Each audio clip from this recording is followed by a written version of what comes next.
My name's Steven Bolgiano, and I'm from Maryland, Maryland. And what brings you here today? Well, this public hearing for Kratom, I found out about it late last night, but Kratom has been such an integral part of my health program that I thought it was important to come down and wait the hours we had to wait to go to share my experience.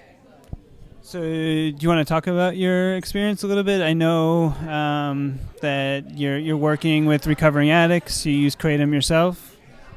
Well, I think in the near time, I'm an athlete. I like to surf. I'm going to be 70 years old this year, and so an active lifestyle and a healthy lifestyle is real important to me.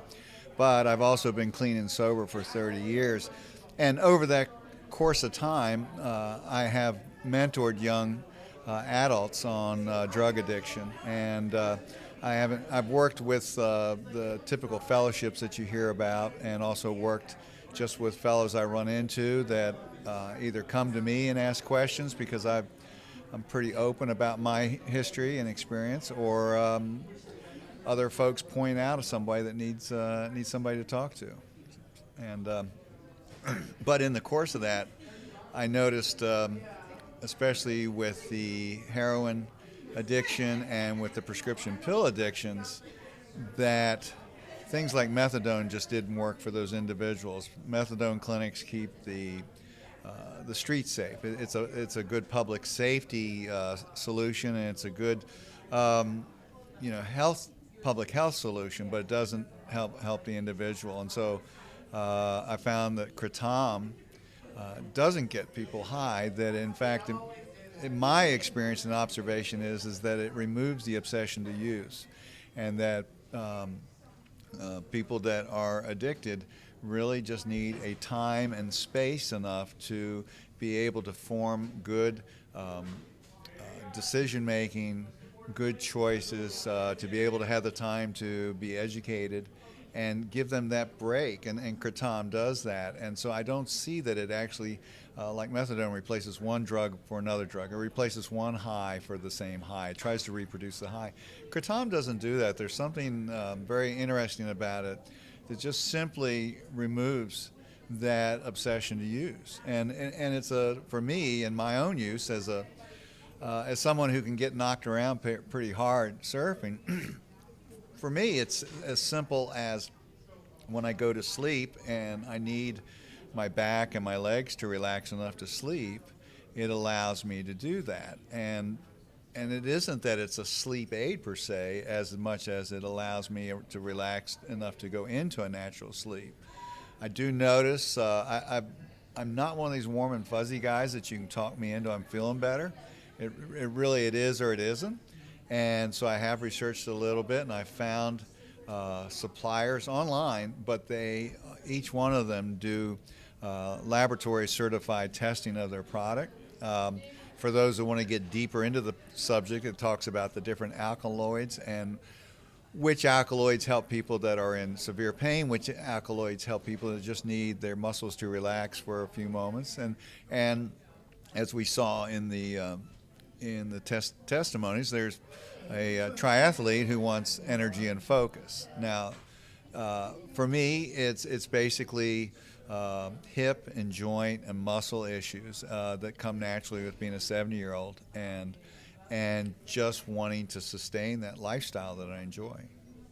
Nice, thank you. And I can't think of the doctor's name right now, but he basically was talking about how his son used it to get off of heroin, and one of his friends was also using it, but his son said it's not that it like cured his addiction or anything. It gave him the ability to do all the other things that he needed to do.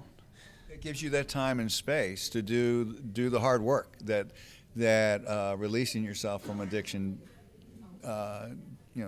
requires. You need, number one, you need to be able to pay attention to some of the information around you, but you also need to give yourself a break. You just need that break, time and space to allow things to gather for yourself. And the vicious circle of opioid addiction never allows that to happen. You promise yourself you're always going to get better, and it doesn't happen.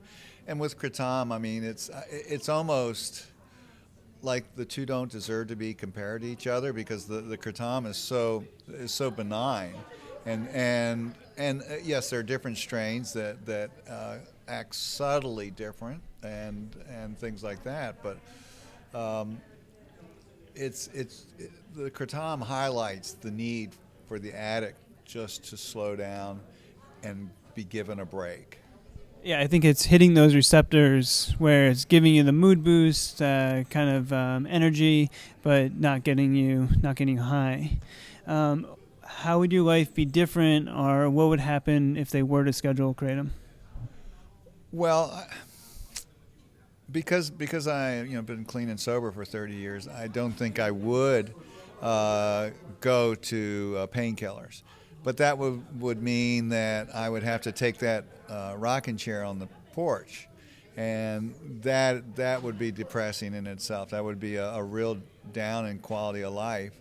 And there are certain things that it would be uncomfortable. I would be not necessarily in some of the critical and dramatic pain that we heard people testify today, but the same thing of being able to walk around the block, enjoy, take walks on the beach, even if I wasn't able to surf. There's so many things that at 70 you want to be able to do, and not just not just 70. I'm looking towards 80s and 90s, and I'm trying to live. I don't drink, I don't smoke. I try to look at other healthy alternatives, yoga and other things that keep a good lifestyle, and this is all to keep that quality of life and that enjoyment, that not just enjoyment but joy of life going. And I think what we heard today was we heard a lot of joy today. People that I don't know how many times I heard people in there say, "I just felt like me." Finally, I just felt like me, and what I heard was joy in that celebration that they finally, after all that suffering, they didn't want a super rush. They just wanted to feel like themselves.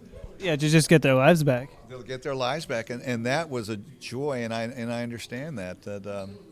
So, for me, Kratom isn't daily, but when I had surgeries and had to make some tough choices, because narcotics was definitely going to be on the menu after post-surgery. And the interesting thing about Kratom was that I didn't have to take as much as was prescribed for the pain. And when I introduced Kratom, I was able to discontinue the painkillers entirely in less than 2 days. And then I continued the Kratom for 4 or 5 days. And it dealt with that residual low-level discomfort that goes along with any surgery. But again, what it did that was significant was it removed the obsession to use, which I think everybody who's familiar with the oxycodons and Perconans understands that the big danger is that continual urge to use, where beyond your actual need, where the body doesn't need it, but the brain continues to send that message that there's a need there. And that's what I think is remarkable about Kratom, is that